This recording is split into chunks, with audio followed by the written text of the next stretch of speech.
Vo firmách sa často stretáme s predstavou, že zavedenie nového systému je vlastne taký malý upgrade toho starého. Niečo ako technická výmena, prebehne všetko veľmi hladko a bez zásadných zmien. Práve tu by som chcel veci uviesť na pravú mieru. Dovolte mi veľmi priateľské, ale zároveň dôrazné varovanie. Pripravte sa na realitu. Takto to dnes už nefunguje. Moderné ERP systémy sú na úplne inej úrovni než pred 10, 15 a 20 rokmi. Ide o oveľa sofistikovanejšie riešenia s podstatne vyššou mierou prepojení, integrácií a automatizácií.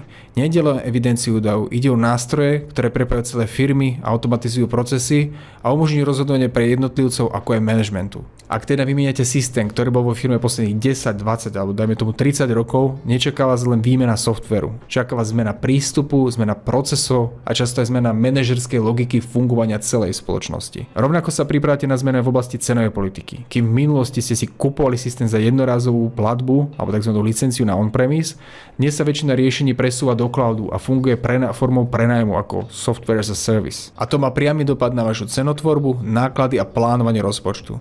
Toto sú všetko aspekty, ktoré si musíte pri digitálnej transformácii dobre zvážiť. Takže ak vám niekto vo firme povie, že pri novom systéme ide len jednoduchú výmenu systému, na chvíľku sa zastavte, trošku sa zamyslite, lebo je možné, že realita bude trochu iná.